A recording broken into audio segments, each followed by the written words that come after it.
Other people were asking questions. They're in the process of creating or just even for fun. So I know, Melina, you're still relatively new. Javier, you've been doing this for a while. So I just want to talk about the first comic that you created, from the idea coming into your mind to actually being published and getting mass produced. How long did that process take? Just learning how to become a comic book creator. It took years, like from, when you first get the idea. I heard some of you guys talking about ideas, because ideas is really nothing. I mean, right? Like, how many thoughts you have in your head? 10 million. So 10 of them are comic book ideas, but unless you get out there and start working on it. So I'm not sure exactly how many years, but it's like, let's just say 5, right? Like, because from my earliest designs of my character I worked on a sketchbook to when I first published the first comic, it's probably a couple of years. So a lot of it is just designed for me. I mean, maybe if you're writing, you do a lot of notes. For me, I'm visual, I'm an artist, so I always draw the character first. So there'll be like a ton of drawings I'll have of the character design. And then I come up with a story in my head, and then I start doing a rough draft. So I'm just this size paper. I just start drawing, like, not a little more than stick figure, but kind of, I didn't bring anything to show, but real sloppily, just kind of start drawing the first page, and then the second. So then if it's a 30-page book, I gotta do 30 pages. So to me, that's a manuscript, just like an author. So I look at all the pages, and then I might edit it. Like, well, you know what, this page doesn't work, it's slowing down the action, or maybe this sequence looks good here. So you do editing, and then when I'm happy with the rough draft, then I'll draw it on the large comic sheets, 11 by 17. So then I got to draw that whole 30 pages, I got to pencil it, and then I got to ink it, and then I got to go back and letter it, right? So it's like 30 times 3, and then you got to, if I color it, another 30 passes. So it takes a lot of time. It takes a lot of time, but some people can knock them out really quick. I mean, some people just work really fast. I'm not one of them, I don't think. Like the people who work on, say, Batman or Iron Man, those are monthly comics, right? From big companies, so they're getting paid to do their pages, but they got to knock those out every month, because Iron Man comes out every month. So yeah, so for me it was a several-year process. Well, I think I came up with the idea for the magic glasses in 2016, and by the time I finished the story and gave it to Jean to start coming up with the artwork, we didn't self-publish in 2017, so it took us a year just to do issue 1. We self-published issue 2 last year in 2018, and now I'm still developing the upcoming sequels to these 2 issues. So, like Javier said, it can be, anywhere from a year to longer, depending on how long you're planning to keep that story going. The year is pretty good though, like for us self-publishers, because we usually have other day jobs. So, I mean, a year, that's actually a really good time, I think. Yeah. Plus, I had a collaborator, so it might taken me shorter because I had somebody who, he does his own writing and artwork for me. I was like, here's. Like, how long do you think? Take care of the art. How long do you think your script took since you wrote? 6 months. So then Jean did the art in 6 months? Because you said it took a year total. Yeah.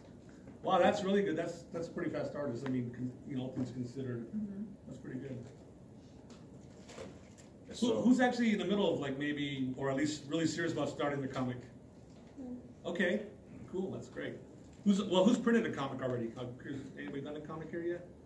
Have you put anything on the web? Because if you put on the web, to me that's you published. Like, okay, I published my 1-page comic. Just fan art for now. I'm still developing this. Okay, cool.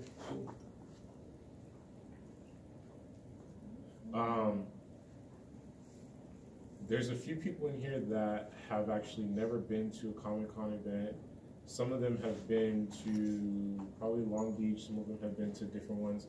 But since you've been in the industry now for over 20 some odd years, what are some of the things that you've seen? What is kind of the evolution of what's going on in comics and in that field now that you're having been to these different events? What are some things that you see? Because there's a lot of ideas and opinions based on some of the things we see in animation and what's going on in art, but probably you're seeing things that are maybe not as mainstream, and so they're still working their way out, and you're probably seeing some mainstream things that you know, there's still stuff coming around the corner. Right. So what do you see going on in comics right now?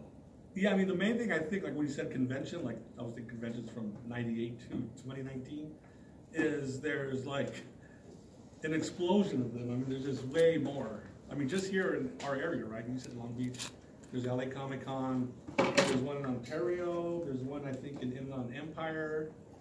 You know, that's about 4 or 5 right there. And then there's those tiny small ones, East LA Comic Con.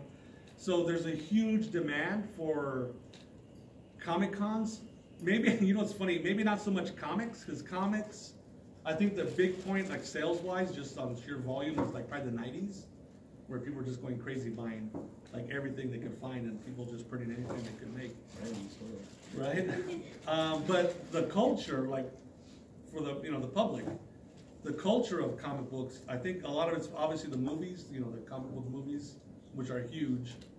If everybody, if half the people who saw like Black Panther or Iron Man or Batman bought comics, like the comics sales would like quadruple. But that's not the case, you know. Like the Black Panther film, I think was the biggest thing of the year, and probably one of the biggest films ever of comic book movies, just movies. But I don't know if the titles are necessarily like, you know, the #1 selling titles across the board. So that the public's appetite for like comic book culture is huge. You can see it with the cosplay, the huge amount of cosplay at conventions, and there was TV shows, right? I don't know, on cable, like about cosplayers. I can't believe that. Like they'd follow them around, and you know, like a weekly show. I wish they did that like a weekly show on a comic book artist, but it's the yeah, you'd be fine too.